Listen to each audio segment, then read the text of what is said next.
Hamilton. What's up everyone, my name is Mark Hawk and today we're doing a quick side-by-side with GoPro Hero3 Black Edition running the new 2.0 firmware against Panasonic's HX-A500, the first 4K 30 frames a second helmet camera. And now, originally this video started off kind of boring, so we decided to, I don't know, take it somewhere fun, so we brought it to Disney. So let's get started. You can use any of these quick links to jump to the section of the video you're most interested in. Now this video runs a little bit longer than most of our videos because there's a lot to cover. Totally recommend watching the whole thing, but if you just want to jump to one of these sections, you could use these links.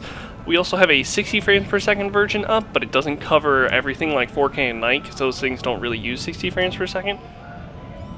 So we're going to start off by checking out 1080p 60 frames a second wide, which is basically the default viewing mode most of you guys are going to start off with. Now I want you guys to try and not get so caught up on looking at your color grade right now. We'll get into that a little later, but if you're just going to sort of judge it on which one has the best color to choose your quality, you're going to be missing out on a lot of other important sort of differences between these two cameras. Because we're looking right here at the Hero3 Black Edition. This is with the new firmware 2.0, and it's actually a new GoPro than what I've filmed on in the past. This is one of the newer SKUs, and we're still having that same red tint issue that we've seen in the past, but I really want you to ignore that for now and focus more on the branches, the rock faces, and just look how sharp the edges they are on the Hero3, how we can see kind of the individual branches on the Hero3. And when we're looking at the Panasonic HX-A500, a lot of that is very muddy, it's very smudgy, but our cloud detail, however, seems to be pretty good. We can see there's different sort of actually shapes within the clouds on the Panasonic, but with the Hero3, since it's kind of further way out there in the distance, it is a little smudgy and fades together. But if we were to actually crunch that in post, a lot of that information would come back. So here we have a little later in the day, sort of in the shade, sort of not in the shade, and we're kind of checking out how each camera handles various contrasts. Is it overexposing for one area when half of the plate is dark and half of the plate is bright? Both of these cameras handle pretty well, but you'll notice the Panasonic on the right side of the frame, the water is a little washed out. With the Hero3, we retain a lot of that detail still. And ever since the Hero2, the GoPro has always been really good at handling various different exposures within one scene. It's really good at handling just various light sources in any given frame. So as we zoom in here, you're going to notice a lot of the water detail on both of these cameras actually looks fairly good. The Hero3 definitely has a bit of clarity and sharpness, and that's why we're zooming into 200% here, is because so you can see through the YouTube compression that the GoPro maybe has a little more clarity, and you can see that really in the branches in the background. But for the most part, in this scenario, these cameras are kind of on par with the GoPro having a slight edge. So I'll be upfront in saying there's a lot of things picture quality wise that I think the HX-A500 is severely lacking in, but I think the only area like it kind of has an edge over the Hero3 is cloudy days. The auto white balancing mode on cloudy days, for some reason, Panasonic HX-A500 seems to have more detail. It seems to have better clarity, well, not better clarity, but it definitely just has a better color palette. It keeps the detail, and a lot of the sharpness is still there. So let's just sort of zoom into this footage here. You'll notice like there's a nice sort of rich sort of gray and blue and stuff like that. The water has this nice sort of color teal, which is kind of what it had on that day. And a lot of this white foamy stuff, like it's not getting lost. A lot of these wave ripples aren't getting lost in muddiness compared to when I normally look at the Panasonic A500. With the Hero3, you know, it's a fantastic image, but it's kind of washed out. Even though we're in our GoPro color mode here, we shouldn't be as washed out as we are, but in its auto mode, it's not really crunching things as much as I would like. But that's really just a preference thing.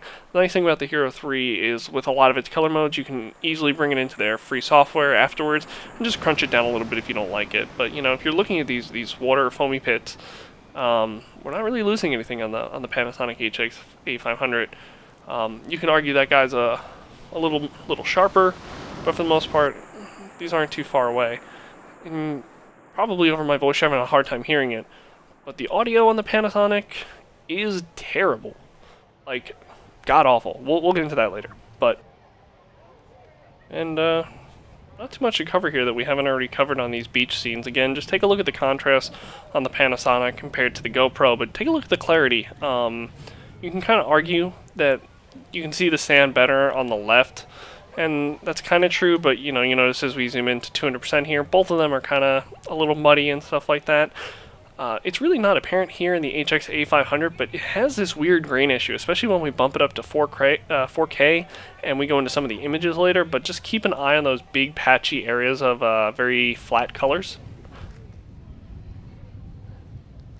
So speaking of 4K and various resolutions, both of these cameras aren't really on level playing ground. Now the Panasonic does shoot at 4K at 30 frames a second, and unfortunately the highest resolution that the GoPro can shoot 4K and be at 30 frames a second is 2.7K, and these are kind of the size differences between the largest that the Panasonic can shoot at 30 frames a second and the largest that the GoPro can shoot at 30 frames a second. Now with the Panasonic at 30 frames a second at 4K, you're looking at about 400 megabytes a minute. And with the Hero 3 at 2.7K at 30 frames a second, you're looking at around 260 per minute. Filming at 4K with the Panasonic camera is one of those few areas again where I feel the Panasonic has a slight advantage over the GoPro Hero 3. In a lot of scenarios, I come away looking at the sand detail and stuff like that, and the people in the distance in the background look way better than the GoPro Hero 3 Plus Black Edition, but it isn't consistent. Sometimes I'll get scenarios where if we're like zooming in like this, we have these weird grain patterns that just show up in a lot of these darker areas, but I don't know if I necessarily hate that more than what I'm seeing with the Hero 3 on the right. Like if you look at the pillars, I get a lot more of that chip paint detail coming off those pillars that you're just not seeing at all in the GoPro Hero 3. I know some of you guys are out there like, Mark, GoPro does 4K, it's totally on par. The GoPro does 4K, but it does it at half the frames per second. And that's what you're seeing here on the right. You're going to see a very stuttery motion. So for every 2 frames we have with the Panasonic, we have 1 frame with the Hero 3. The Hero 3 4K on the box is literally kind of a check-off point. You can use it as sort of a backup camera on top of like a more official camera if you want to pull stills from later, but you're better off just using the time-lapse mode. You get a much better still to pull from later and stuff like that. So again, the 4K on the Hero 3 isn't really a viable option. Like we're looking at the Panasonic right now, everything's moving fluidly at 30 frames a second. You know, we still have a ton of this wave detail and stuff like that. It looks great, but if you look at the houses actually on the left, a lot of the houses on the Panasonic kind of look like trash. It's that weird sort of dark area where it's inconsistent. And you'll notice here with the Hero 3, when we're filming at 4K, the image gets a lot darker, and I don't know if that's because it's trying so hard to capture light, and we're only doing 15 frames a second, but the image got incredibly dark. So going into distortion here, we're looking at wide right now. We're going to snap to medium or standard on the Panasonic, you know, just to give you guys an idea of what that sort of difference is, and then we'll pop back out to wide, and then back to medium. And then for these tests, we're just going to stick with medium at first. So you can see as we go down with the Panasonic, there is a strong distortion on the sides and right when we get off the middle of the lens. With the Hero 3, it kind of stays very let's say solid in the middle. It doesn't have a big curvature the closer to the center of the lens we are, but as we get to those edges it kind of increases right away, and even at standard you notice that right away. But on wide with the Panasonic, the distortion is really strong, and again it's especially on those edges, the left and the right side of the screen. You'll notice our perfect little squares are getting really skinny on the left. So I'll be switching slightly to 4K here in a second. The distortion levels are still kind of the same. You have your Panasonic doing very heavy right off the center, while the GoPro is a little more minimal, but then it kind of bows a lot more as those lines reach the bottom and top of the screen. But the sides aren't too bad. It's not really squishing everything at the edge.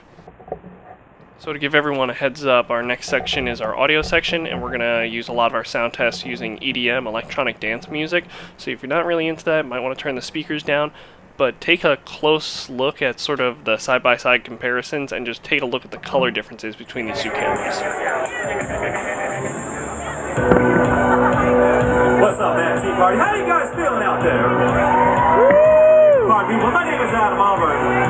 I'm your white rabbit DJ. This right here is Sunday Funday. I want to invite everybody in the place to join us right here on this dance floor. It's time to get down. Let's go. We got any down punk fans in the house? Make some noise.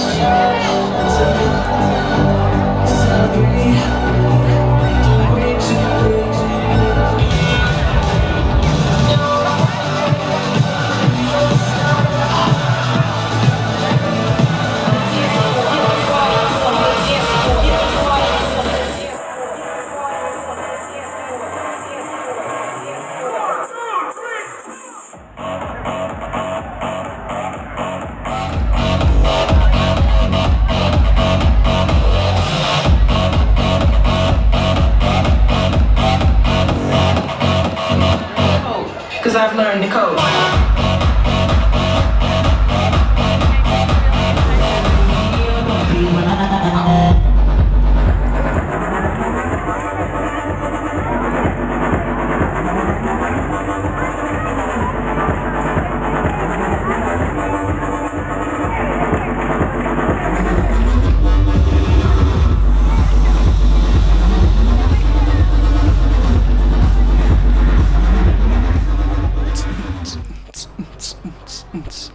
Alright, so let's take a look at stabilization, or as I like to call it, Panasonic's trash stabilization, because this is it with the stabilization turned off.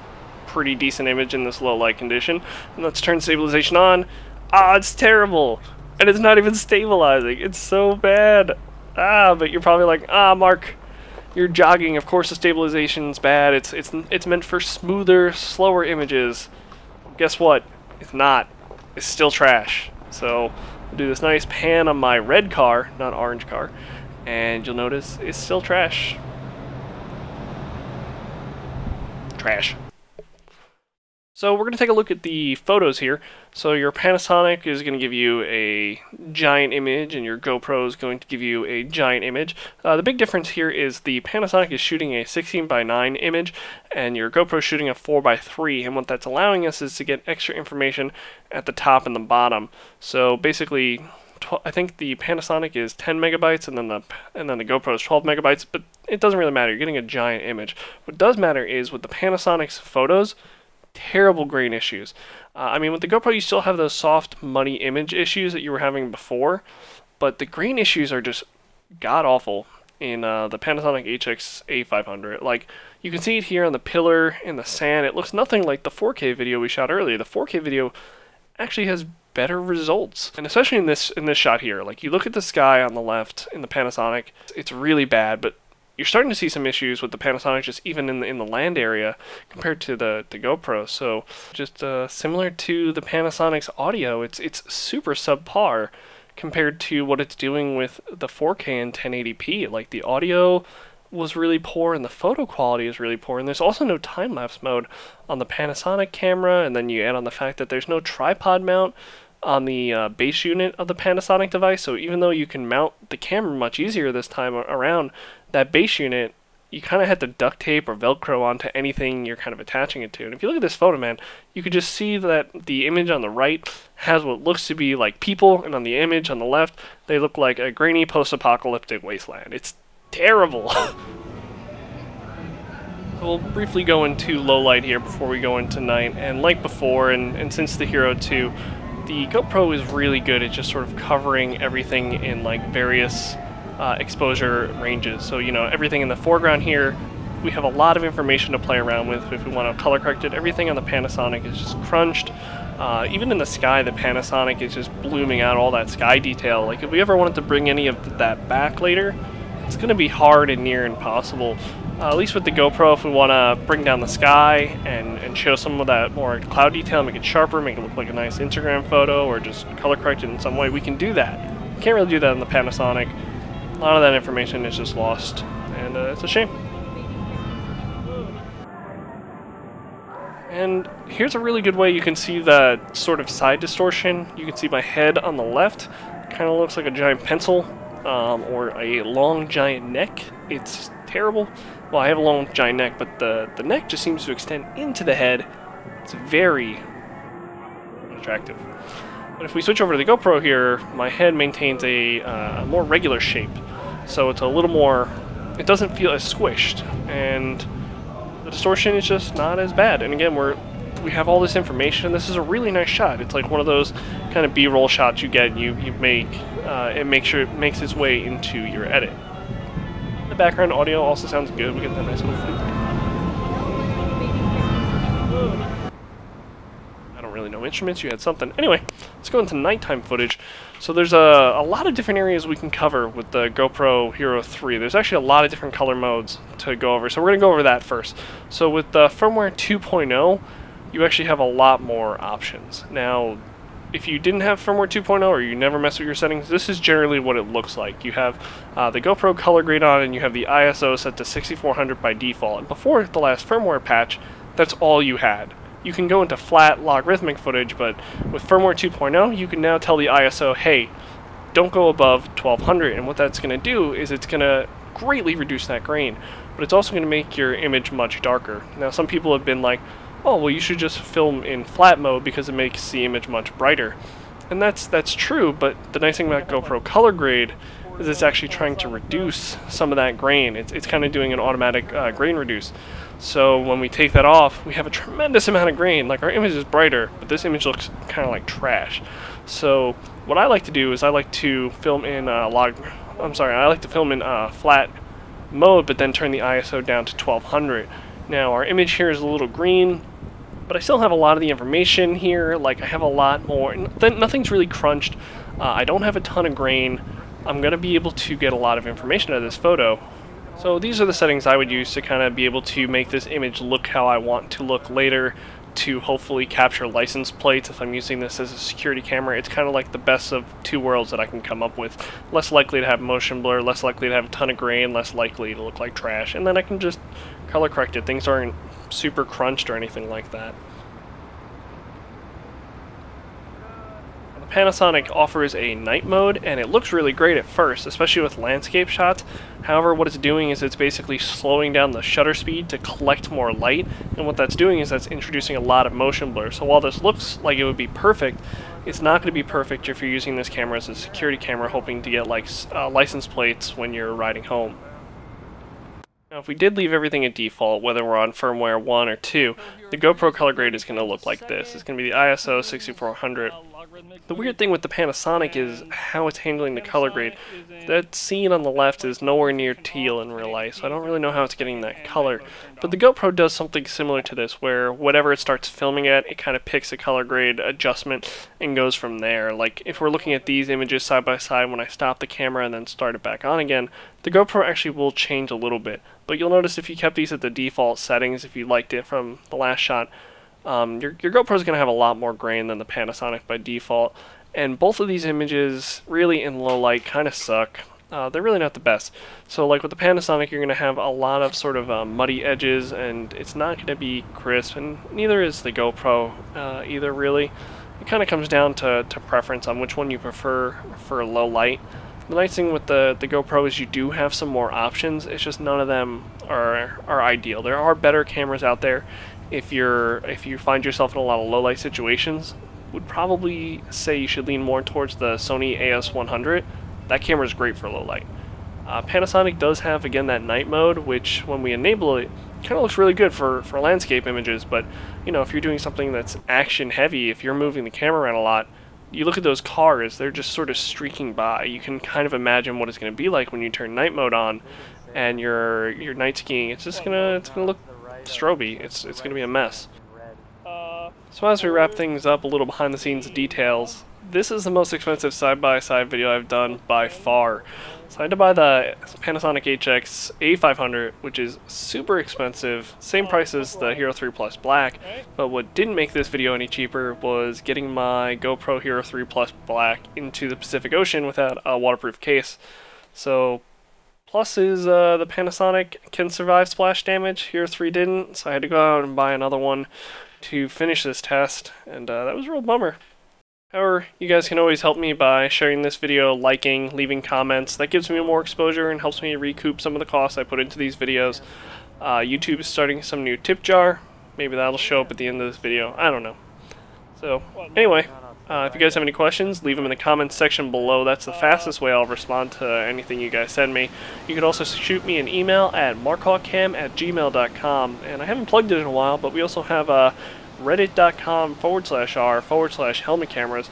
If you guys want to share some of the videos you're shooting, or you can just leave them in the comments if they're relevant. I might have to approve the comments, so if you don't see it pop up right away, don't worry, I'll check that out. But yeah, as always guys, thanks for the support, and I'll see you out there.